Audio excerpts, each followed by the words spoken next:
Good day mga bossing. Done installation tayo sa CF Moto 450 from Bagong Pook, Rosario, Batangas. Yan din ang inabil na package pala ni Sir. Yung AES GR7 na 140 watts with blinker and dimmer.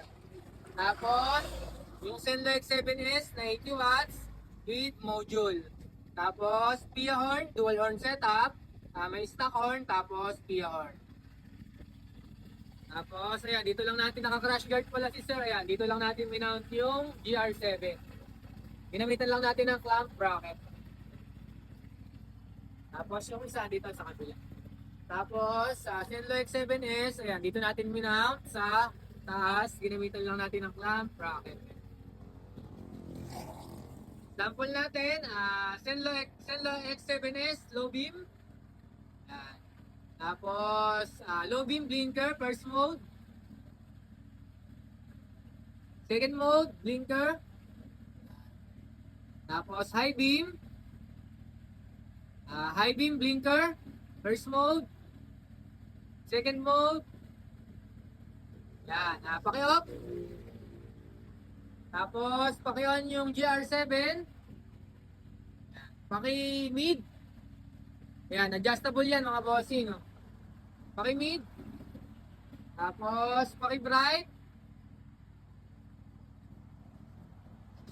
Tapos, first mode ng blinker. Second mode. Tapos, paki-off. Paki-on ulit yung yung GR7. Yan, paki-mid. Tapos, paki-bright ulit. Yan, adjustable yan mga bossing. Pwedeng ginaan, pwedeng lakasan. Tapos, paki-mid. Paki-off. Tapos, stock horn. Tapos, Pia horn with combo lights.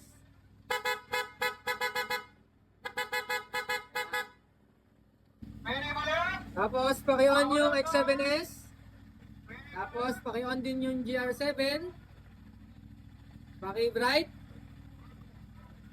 Yan. Tapos, blinker ng X7S.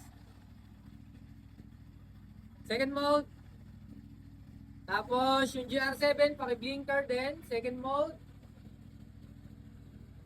Second mode. Yan.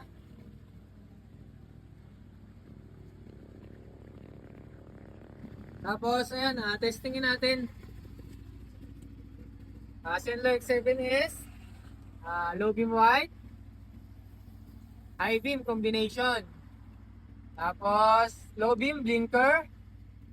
First mode. Second mode. Tapos, high beam blinker. First mode. Second mode. Tapos, GR7. Yan, naka-mid lang yan mga bossing, adjustable yan. Tapos, ayan, bright natin. Tapos, first mode, blinker. Tapos, second mode, yan.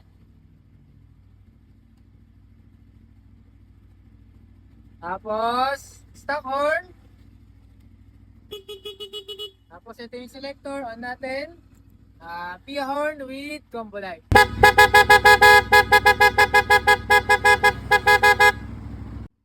So ayan, sa mga gustong magpa-setup ng quality wiring sa amin, direct message lang po kayo sa Facebook page, Chugawa Works, or visit po kayo dito sa shop located Javelin Street, Barangay D, Rosario, Batangas.